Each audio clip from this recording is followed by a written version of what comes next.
is much more than just favela. It's a vast country, both in population and land area, filled with countless stories and experiences if you're considering living in Brazil. One of the first things to know is that English isn't widely spoken. Learning Brazilian Portuguese is essential. It's the official language and a gateway to deeper integration and opportunity in the country. Brazilian Portuguese has a rich vocabulary and is closely related to Spanish. This linguistic similarity makes it easier for Brazilians to learn Spanish and adapt quickly in places like Portugal or Spain. The main differences lie in accent and pronunciation, but they rarely hinder communication.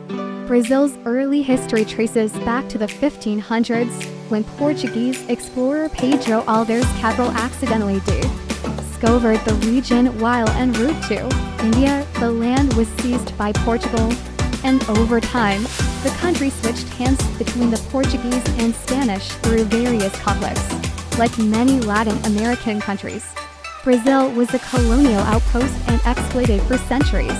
Crops such as cocoa, coffee, tobacco, and cashews spread globally from here. European colonization also influenced Brazil's religion and ethnicity.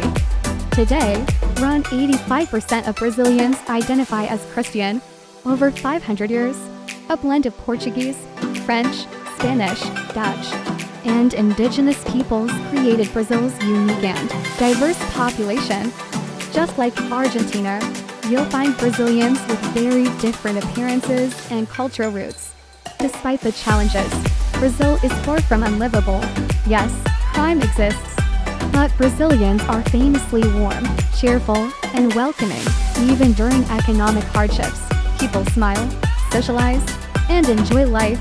Brazilians are emotionally expressive. Hugs and kisses, even among strangers, are unusual. Brazilian women, in particular, are often celebrated for their beauty and charm. Coastal regions and nightlife areas are known for their glamorous, confident women of various skin tones. They're friendly, open-minded, and enjoy meeting new people, which draws admirers from across the world.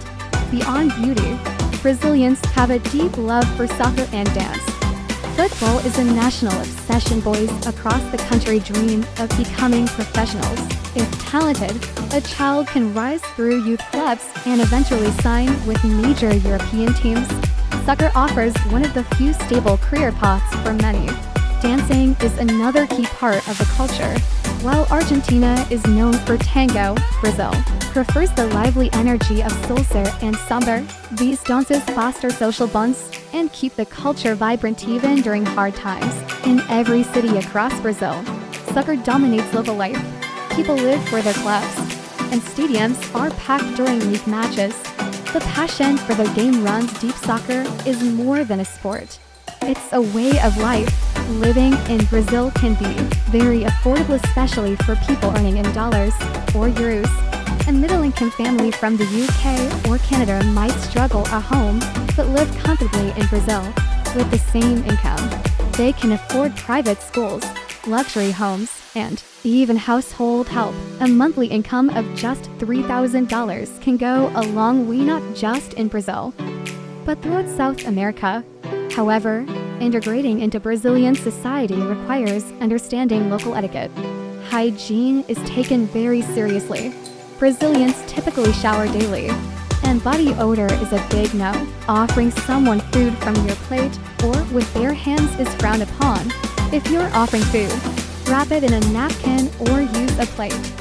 Celebrations are frequent. Any excuse is good enough. A job promotion, a football victory, a birthday. Every month, there's a festival. Brazilians love to party, and you'll need to embrace this to fit in. Timekeeping, on the other hand, is relaxed. If you're used to German-level punctuality, Brazil might frustrate you. People often show up late and expect understanding.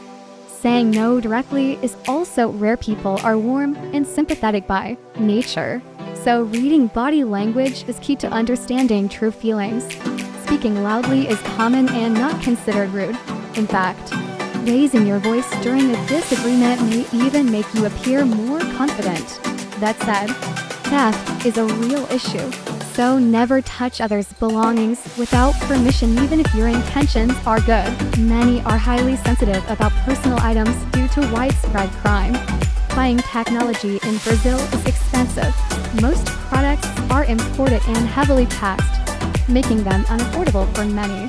To manage, the government allows long-term installment plans. People often pay for gadgets in up to 20 monthly payments. Transportation infrastructure is another challenge. Public transit is limited, even in major cities. Many buses and trains lack air conditioning, despite the heat reaching over 40 Celsius in summer. Roads wear out quickly and are poorly maintained. Access to quality healthcare and education is also unequal. Urban areas have better services. The rural regions often lack both. Public education is underfunded, and private schools dominate.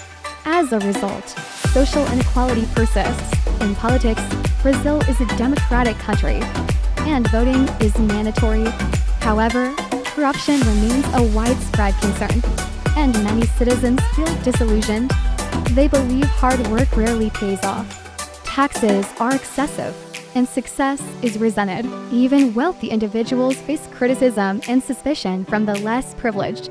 Despite all this, Brazil remains a land of contrast and beauty, a place where joy, struggle, and resilience coexist. If you enjoyed this video, don't forget to like and subscribe. See you in the next one.